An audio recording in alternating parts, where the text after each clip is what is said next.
아니, 한국에서는 이런 말도 안 되는 음식을 먹는다고요? 여기 한국 음식을 보고 두 눈이 휘둥그레지는 한 외국인 여성이 있는데요. 대체 무슨 일로 이 여성은 한국 음식에 대해 이토록 놀라는 걸까요? 오늘의 특별한 이야기 함께 들어보도록 하겠습니다. 사연 시작하기에 앞서 구독 버튼 한 번만 꾹 눌러주세요. 안녕하세요. 저는 미국 LA에 살고 있는 제니퍼입니다. 제가 이렇게 사연을 보내게 된 것은 저와 저희 아빠랑 엄마에게는 남들과 다른 특별한 점이 있기 때문인데요. 일단 저는 미국에서 태어난 한국계 미국인 이세라입니다. 저의 아빠는 전형적인 미국인의 모습을 가진 백인이고 엄마는 한국에서 어린 나이에 외할머니와 함께 미국으로 이민 오신 한국인이세요. 동양인 엄마의 진한 갈색 눈동자와 백인 아빠의 높은 코에 두 분의 장점이 섞인 제 얼굴은 마치 아름다운 모자이크 같다고나 할까요? 이렇듯 저는 두 분의 유전자를 골고루 물려받은 혼혈인이라 우리 가족의 모습은 다른 가족들과 다르답니다. 하지만 엄마의 진한 갈색 눈동자와 둥근 얼굴형을 닮은 걸 제외하고 나머지는 아빠를 많이 닮아서 굳이 말하지 않으면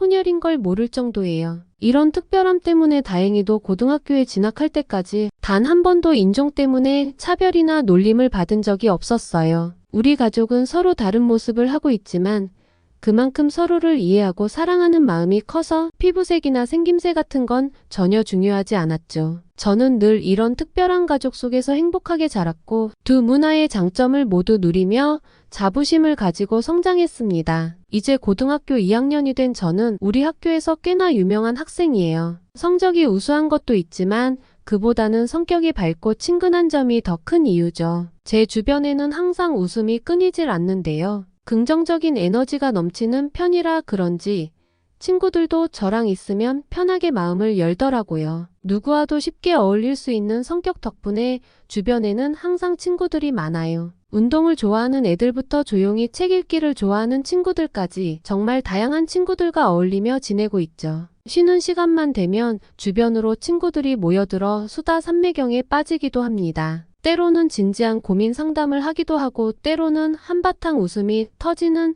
재미있는 이야기로 시끌벅적해지기도 해요. 선생님들께서는 제니퍼가 있는 곳이 우리 반의 에너지 충전소라고 농담처럼 말씀하시죠. 여러 과목 중 수학은 가장 자신 있으면서 정말 좋아하는 과목이에요. 어릴 때부터 숫자와 공식들이 마치 친구처럼 느껴졌거든요. 수학 문제를 풀 때면 마치 퍼즐을 맞추는 것처럼 재미있어서 시간 가는 줄 모를 때가 많았죠. 수학을 이렇게 좋아하게 된 데에는 엄마의 영향이 컸습니다. 소아과 의사인 엄마도 학창시절에 수학을 좋아하셨다고 해요. 어렸을 때부터 엄마와 함께 수학 퍼즐을 풀며 놀았는데 그게 수학을 친근하게 느끼도록 만든 것 같아요. 게다가 어릴 때부터 엄마는 제게 암산법을 직접 가르치셨는데 처음에는 힘들었지만 지금 생각해보면 그때 배운 것들이 제 수학적 사고력을 크게 키워주었죠. 문제를 보는 순간 머릿속에서 자연스럽게 풀이 과정이 그려지는 건 아마도 이때의 훈련 덕분이 아닐까 해요. 덕분에 매년 열리는 수학 경시대회에서 1등을 놓친 적이 없었습니다. 지금은 국제수학올림피아드에 출전하는 것을 목표로 준비하고 있어요. 하지만 최근 들어 이 계획에 커다란 균열이 생기기 시작했어요. 그건 바로 우리 학교에 전학 온 중국인 때문이었죠. 리시아는 작년 학기 말에 전학 온 아이인데 다른 지역의 학교에서 왔다는 이야기만 들었어요. 처음엔 친하게 지내보려 했는데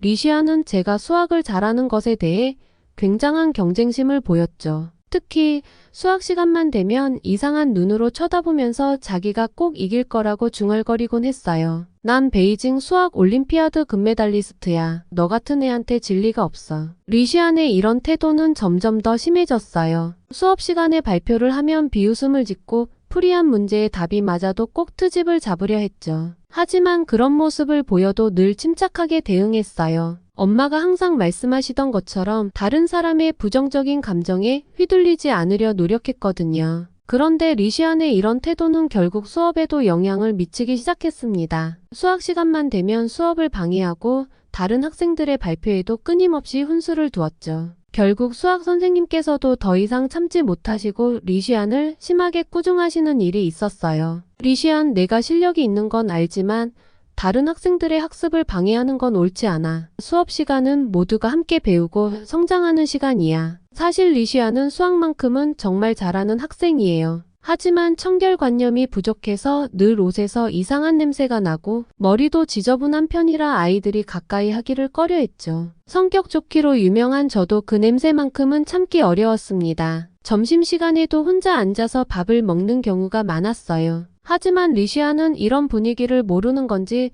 전혀 신경 쓰지 않는 분위기였죠. 특히 수업 중에 계속되는 방해와 불필요한 경쟁심 때문에 반 친구들도 점점 지쳐갔어요. 지난주 수학 시간에 있었던 조별 과제 때에는 최악이었습니다. 4명씩 팀을 이뤄서 수학 프로젝트를 진행하는 과제였는데 아무도 리시안과 한 조가 되길 원하지 않았어요. 부끄럽지만 저도 마음속으로 같은 조가 되지 않게 해달라고 기도하고 있었거든요. 다행히 다른 조로 배정되었을 때는 뛸 듯이 기뻤답니다. 결국 선생님이 직접 조를 배정하셨는데 리시안의 조는 시작부터 문제였어요. 다른 조원들의 의견은 무시한 채 자기 방식만 고집했고 팀원들이 의견을 내면 너희는 이것도 모르냐며 비웃기까지 했죠. 결국 그 조의 친구들이 선생님께 찾아가 조 변경을 요청하는 일까지 있었다고 해요. 이런 일이 있고 나서 리시아는 더욱 고립되어 갔어요. 그러던 중 지난 교내 수학 경시대회에서는 정말 황당한 일이 생기고 말았습니다. 이번 대회는 전국대회 출전권이 걸려있는 중요한 시험이었죠. 시험이 끝나고 결과가 발표됐을 때 모두의 예상대로 제가 1등을 했어요. 친구들과 담임 선생님의 축하가 이어졌고 모든 게 완벽한 순간이었습니다. 하지만 뒤이어 일어난 리시안의 행동에 다들 경악하고 말았죠. 리시안은 이 결과를 받아들이지 못했어요. 제니퍼가 부정행위를 했을 거예요. 답안지를 다시 검토해야 해요. 리시아는 자기 부모님까지 동원해서 학교에 이의를 제기했습니다. 그들은 제 답안지에 문제가 있다며 심지어 제가 시험감독 선생님과 결탁했을 거라는 터무니없는 주장까지 했죠. 게다가 리시안의 엄마는 교장실 앞에서 큰 소리로 우리 아이가 베이징에서 수학 올림피아드 금메달을 받은 학생인데 어떻게 이런 결과가 나올 수 있느냐며 고래고래 소리를 지르셨대요. 학교는 한동안 난리가 났어요. 선생님들은 제 답안지를 꼼꼼히 검토하셨고 결국 아무런 문제가 없다는 결론이 났어요. 오히려 제 풀이 과정이 더 창의적이고 효율적이었다는 평가까지 받았죠. 하지만 이 일은 여기서 끝나지 않았습니다. 리시안의 부모님은 이 결과를 받아들이지 못하고 계속해서 학교에 항의했어요. 결국 우리 부모님까지 학교에 오시게 됐어요. 그런데 리시안의 엄마는 우리 엄마를 보자마자 더 큰 소동을 부렸죠. 그리고 그날 저는 평생 잊지 못할 모욕적인 말들을 들어야 했습니다. 리시안의 엄마는 교장실에 들어서자마자 엄마를 위아래로 훑어보더니 갑자기 고압적인 목소리로 말했어요. 어머, 이 어린 아가씨는 누구시죠? 제니퍼의 친엄마는 아니신 것 같은데 혹시 아버님이 재혼하신 건가요? 엄마의 젊어 보이는 외모를 보고 오해한 거였죠. 게다가 엄마가 동양인이라고는 상상도 못했을 테니까요. 사실 엄마와 외가 친척은 모두 동안으로 유명해요. 엄마와 함께 쇼핑을 나가면 다들 언니인 줄 알거든요. 또 아빠와 엄마는 동갑인데도 아빠가 한참 나이가 많아 보여서 종종 억울해하셨죠. 하지만 그건 리시안 엄마의 커다란 실수였습니다. 엄마는 LA에서 손꼽히는 소아과 의사였고 아빠는 실력 있는 유명 심장외과 의사셨거든요. 민망해진 교장 선생님께서 박사님은 제니퍼의 친어머니시고 이 지역에서 가장 실력 있는 소아과 의사이십니다. 라고 설명하시자 리시안 엄마의 얼굴이 순간 굳어졌어요. 하지만 이내 더 공격적으로 나왔죠.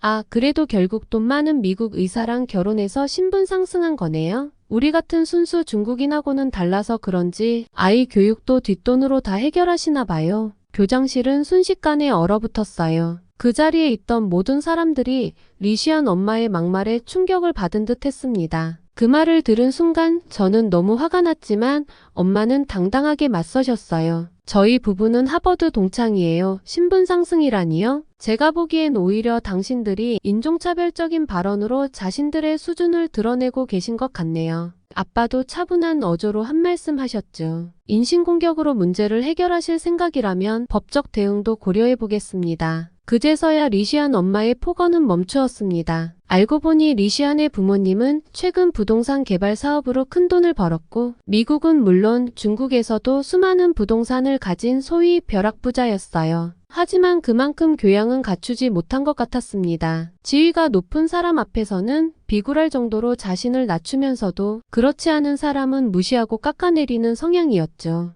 결국 학교에서는 제 답안지를 3명의 외부 학교 수학 선생님이 다시 검토하는 과정을 거쳤고 모든 풀이 과정이 완벽하다는 결론이 났어요. 리시안의 부모님은 내키지 않는 표정으로 오해가 있었던 것 같다며 형식적인 사과를 했지만 진심이 담기지 않은 게 느껴졌죠. 하지만 이 일로 인해 더 큰 문제가 생기고 말았어요. 리시안 가족이 이의제기로 시간을 끄는 바람에 전국대회 참가 신청 기한을 놓치고 만 거예요. 국제 수학 올림피아드에 출전하는 관문인 전국대회 출전의 기회가 이렇게 허무하게 사라지다니 처음으로 제 인생에서 깊은 좌절감을 느꼈습니다. 밤마다 이불 속에서 훌쩍이는 날도 많아지고 우울한 기분이 들었죠. 열심히 공부한 것도 정직하게 시험 본 것도 모두 무의미해진 것 같았거든요. 수학 문제를 보는 것조차 괴로워졌고 학교에서 리시안의 얼굴을 보는 것도 고역이었습니다. 그런데 리시안은 여기서 멈추지 않았어요. 이제는 우리 가족에 대한 터무니없는 소문을 퍼뜨리기 시작했죠. 제니퍼 아빠가 어린 한국인 여자와 재혼했대. 사실 제니퍼는 한국계가 아니라 중국계인데 숨기고 있대.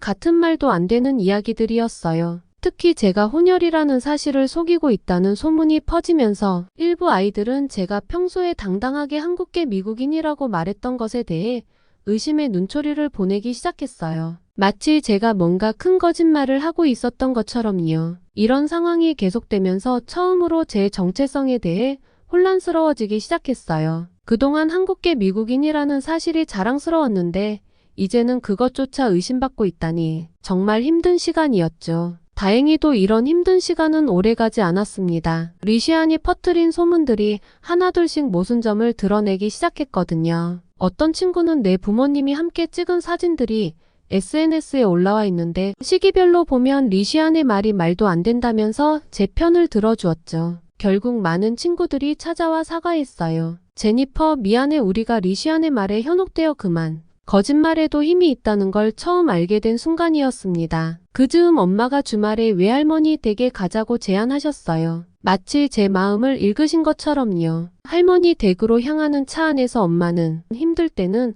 할머니 된장찌개가 최고의 약이지 라고 말씀하셨습니다. 외할머니는 LA 한인타운에서 살고 계신데 주말마다 저희를 불러서 한국 음식을 만들어 주시곤 하세요. 김치찌개부터 된장찌개, 갈비찜까지. 할머니의 음식은 정말 말이 필요 없을 정도로 환상적이에요. 특히 할머니께서 직접 담그시는 김치는 한국의 유명 식당보다도 맛있다고 자부할 수 있죠. 외할머니 댁에 도착하자마자 구수한 된장 냄새가 저희를 반기고 있었어요. 할머니께서는 이미 저희를 위해 찌개를 끓이고 계셨습니다. 할머니의 투박한 손맛이 담긴 된장찌개와 방금 지은 따뜻한 쌀밥, 할머니가 직접 담그신 김치까지 모두 제가 좋아하는 것들이었죠. 한 숟가락 뜨는 순간 할머니의 따스함이 묻어나는 맛을 그대로 느낄 수 있었어요. 우리 강아지 요즘 많이 힘들었지? 할머니의 따뜻한 말 한마디에 참았던 눈물이 터져나왔어요. 할머니는 말없이 제 밥그릇에 김치를 더 얹어주셨죠. 엄마 말대로 할머니 집에서의 한 끼는 큰 위로와 자신감을 되찾아 주었습니다. 할머니 집에서 맛있는 한식을 먹다 보니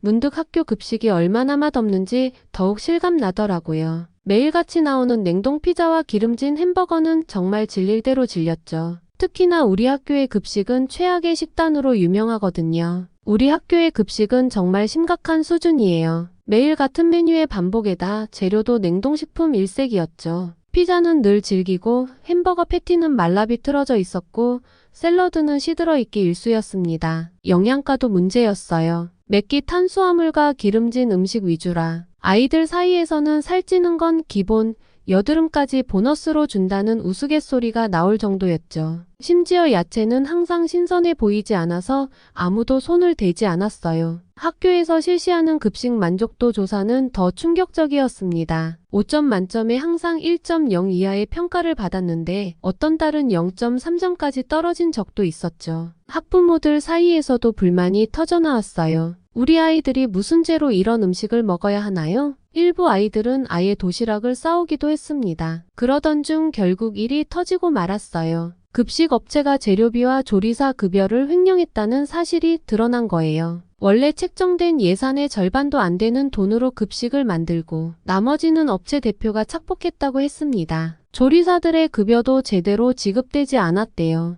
이 사실이 알려지자 영양사와 조리사들이 한꺼번에 파업을 시작했어요. 우리도 더 이상은 못 참겠다면서 말이죠. 결국 급식실은 문을 닫았고 우리는 모두 도시락을 싸와야 했어요. 학교에서는 긴급 대책회의를 소집했어요. 교장 선생님, 학부모 대표, 교사 대표가 모두 모였죠. 새로운 급식 업체를 선정하는 데는 최소 한 달 이상 걸린다고 했습니다. 긴급 대책으로 학부모들이 돌아가면서 급식 봉사를 하자는 제안이 나왔어요. 매주 다른 학부모님들이 조를 짜서 급식을 담당하기로 했는데 이게 새로운 변화의 시작이 될 줄은 아무도 몰랐죠. 학교에서 급식 봉사에 대한 가정통신문을 받고 고민이 많아졌어요. 사실 엄마 아빠 모두 바쁘신 전문직이라 망설여졌습니다. 특히 소아과 의사인 엄마는 항상 바쁘시거든요. 환자들이 많은 평일에 급식 봉사를 한다는 건 거의 불가능해 보였죠. 망설이다가 결국 용기를 내어 엄마에게 말씀드렸어요. 엄마 혹시 학교 급식 봉사 한 번만 해주실 수 있으세요? 그런데 뜻밖에도 엄마는 흔쾌히 수락해 주셨습니다. 이거 정말 좋은 기회잖아.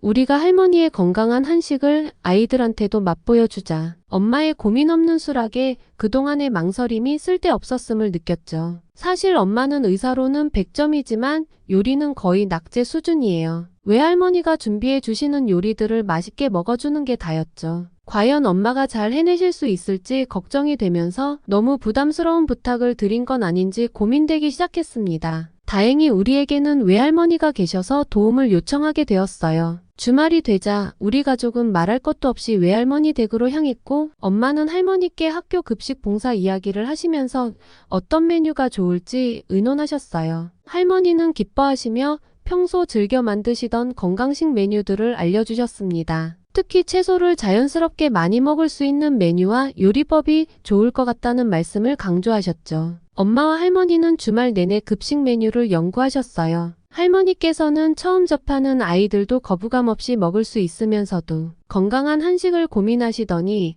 제육볶음과 상추쌈을 추천하셨죠. 게다가 요리 초보나 다름없는 엄마가 만들어도 실패 확률이 거의 없다는 게 할머니의 생각이셨어요. 돼지고기는 미국 아이들도 좋아하잖아. 쌈장도 매콤달콤해서 아이들이 좋아할 거야. 여기에 상추쌈으로 채소를 자연스럽게 곁들이면 좋을 것 같다고 하셨습니다. 할머니는 고기를 재우는 법부터 채소를 썰어 넣는 순서, 간장과 고추장의 비율까지 꼼꼼하게 알려주셨어요. 특히 양파와 당근을 잘게 다져서 넣으면 자연스럽게 채소를 먹을 수 있다고 하셨죠. 쌈장도 할머니만의 특제 레시피로 만들었는데 매운맛을 조절하면서 깊은 맛을 내는 비법이었어요. 미국 아이들 기준으로 한 맵기 조절은 여러 시행착오 끝에 완성되었습니다. 학부모 자원봉사로 꾸려진 급식은 마치 작은 세계 음식 축제 같았어요. 매일 다른 나라의 음식을 맛볼 수 있었고 급식에 대한 기대감도 높아졌습니다. 인도계 학부모님은 버터치킨과 난을 준비해 오셨는데 부드러운 닭고기와 향긋한 커리향의 아이들이 환호했죠. 이탈리아계 학부모님은 직접 반죽한 피자와 파스타로 인기를 끌었고 멕시코계 학부모님의 타코와 브리토도 순식간에 동이 났어요. 공교롭게도 엄마가 봉사하시는 날 리시안의 엄마도 같은 조였어요. 그동안의 불미스러웠던 일로 냉랭한 분위기가 이어졌습니다. 그 와중에 리시안 엄마는 화려한 중식을 준비해 오셨죠. 차이나타운의 유명 중식집에서 공수해온 음식들이라는 자랑도 늘어놓더라고요. 중국식 볶음밥에 깐풍기, 탕수육, 양장피까지 붉은색과 금색으로 장식된 대형 접시에 음식들이 산처럼 쌓여 있었어요. 반면 엄마가 준비한 제육볶음과 상추는 소박해 보였죠. 할머니가 담가주신 아삭한 배추김치와 함께 정갈하게 차려진 한식 반찬들은 리시안 엄마의 화려한 중식과는 대조적이었어요. 그때 리시안의 엄마가 우리 음식을 보더니 큰 소리로 말했어요. 이런 보잘것없는 것들을 급식이라고 준비해 온 거야? 고기는 겨우 이런 것밖에 없냐는 둥 이 김치는 또 뭐냐면서 비아냥댔습니다. 뭐야? 이건 우리 파오차이를 그대로 베낀 거잖아. 이때 리시안도 한마디 거들었죠. 맞아요 엄마, 김치는 원래 중국 건데 한국에서 자기들 음식이라고 우기는 거예요. 그때까지 조용히 있던 엄마가 차분하게 말씀하셨어요. 파오차이와 김치는 전혀 다른 음식이에요. 김치는 2001년 UN 국제식량농업기구에서 이미 한국의 전통 발효식품으로 인정받았답니다. 그리고 제가 준비한 제육볶음은 영양학적으로 완벽한 균형을 갖춘 음식이에요. 엄마는 의사다운 전문적인 설명으로 리시안 엄마를 한 방 먹이셨습니다. 제육볶음은 간단한 메뉴에 단백질이 풍부한 돼지고기와 각종 비타민이 들어있는 채소들, 식이섬유가 풍부한 상추와 함께 먹으니 아이들의 성장에 필요한 영양소가 골고루 들어있죠. 게다가 발효식품인 김치는 장 건강과 소화를 도와주는 꿀조합 메뉴라는 설명도 덧붙이셨어요. 리시안의 엄마는 당황한 듯 했지만 어쨌든 우리 음식이 더 맛있을 거예요 라며 한 발 물러섰습니다. 이런 소란에도 불구하고 처음엔 아이들이 리시안 엄마의 화려한 중식 쪽으로 몰렸어요. 하지만 곧 너무 기름져요. 속이 느끼해요 라는 반응이 나오기 시작했죠. 맛은 있었지만 너무 기름져서 대부분의 아이들이 많이 먹지 못했어요. 심지어 몇몇 아이들은 점심을 먹고 배탈이 났다며 보건실에 다녀왔죠. 그런데 제육볶음을 맛본 아이들의 반응 때문에 급식실은 그야말로 난리가 났어요. 엄마가 직접 만든 제육볶음의 달콤 매콤한 향이 급식실을 가득 채운 데다가 한 입 먹어본 친구들이 모두 엄지를 치켜들며 원더풀을 외쳤기 때문이에요. 처음에는 낯선 음식을 조심스럽게 대했지만 막상 먹어보고는 모두 반해버렸죠. 제육볶음과 상추를 어떻게 조합해야 할지 허둥대던 아이들도 제가 시범을 보이자 따라서 먹기 시작했습니다. 이거 정말 맛있다. 매콤달콤한 게 중독성 있네. 특히 상추쌈을 처음 먹어본 친구들의 반응이 재미있었죠. 상추에 싸서 먹으니까 더 맛있어. 쌈장이 진짜 대박이에요. 급식 시간이 끝날 무렵 한식 코너는 깨끗이 비워졌는데 중식 코너는 많은 음식이 남았어요. 선생님들도 건강하면서도 맛있는 한식이 정말 좋네요 라며 칭찬을 아끼지 않으셨죠. 리시안 엄마는 못마땅한 표정에 돈만 날렸다면서 울상이 되었고 리시안은 여전히 이런 쓰레기 같은 음식이 뭐가 좋다는 거냐며 투덜거렸지만 이제는 아무도 그 애말을 신경 쓰지 않았습니다. 이미 아이들 사이에서는 다음에도 한식 나오나요?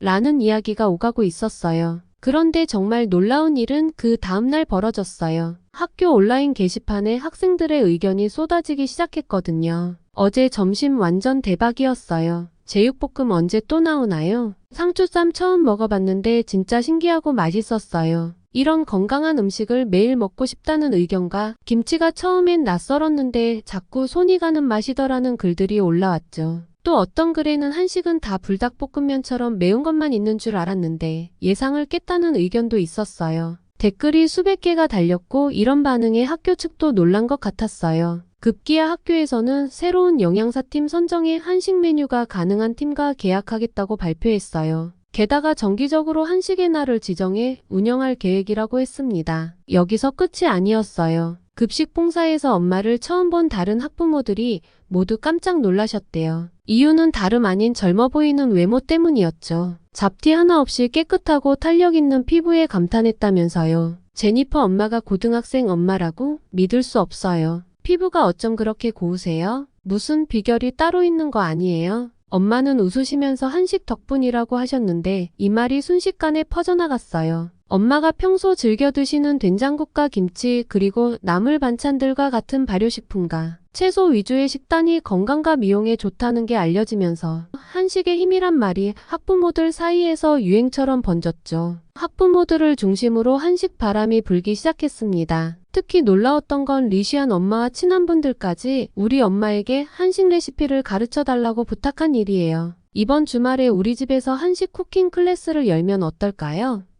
라는 제안도 들어왔대요. 평일엔 병원 진료로 바쁘고 주말엔 학회 준비도 많은 엄마는 정중하게 거절했습니다. 대신 할머니의 레시피북을 공유하고 유튜브에 올라온 한식 채널들을 소개해 주시기도 했어요. 엄마는 참여하지 못하셨지만 관심 있는 학부모들에게 할머니의 된장찌개와 나물무침, 김치찌개, 불고기 같은 레시피를 알려주셨죠. 모임에 참여한 학부모들은 한식의 건강한 맛과 영양을 배운 소중한 시간이었다며 고마워했습니다. 이제는 학교와 집 근처 마트에도 변화가 생겼어요. 김치와 고추장, 된장 같은 한식 재료 코너가 더 확장되었거든요. 최근에 찾는 사람들이 많아진 덕분이라고 했습니다. 우리 할머니의 레시피로 시작된 작은 변화가 이렇게 큰 파장을 일으킬 줄은 정말 몰랐어요. 그러던 어느 날 리시안이 갑자기 전학을 간다는 소식이 들려왔어요. 알고 보니 리시안 부모님의 부동산 개발 사업이 큰 손실을 입었다고 해요. 미국과 중국에 가지고 있던 부동산들이 가격이 폭락하면서 빚더미에 앉게 되었다는 소문이 돌았죠. 리시아는 마지막까지도 저를 원망하는 듯한 눈빛을 보냈지만 한편으로는 안쓰러웠습니다. 누구나 살면서 어려운 시기를 겪을 수 있는데 리시아는 그동안 남을 깎아내리는데 집중하느라 정작 자신의 삶을 돌보지 못했던 것 같아서요. 리시안이 떠난 후 학교는 다시 평화를 되찾았어요.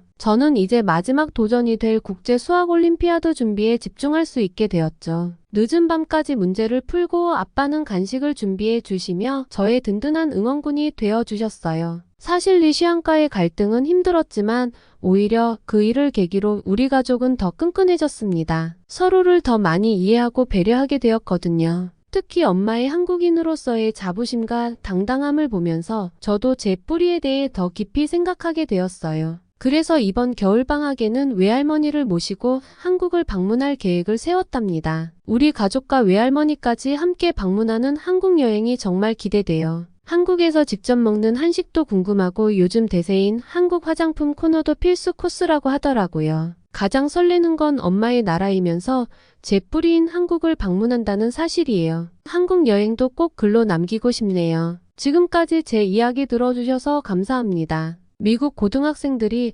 제육볶음과 상추쌈 덕분에 한식의 매력에 빠졌다니 놀랍네요. 해외에서는 우리나라의 급식 메뉴도 부러워한다는데요. 미국 학생들에게 추천하고 싶은 한식 메뉴가 있으시다면 댓글 남겨주세요. 지금까지 감동적인 사연을 소개하는 감동 더하기였습니다. 오늘도 행복한 하루 되세요.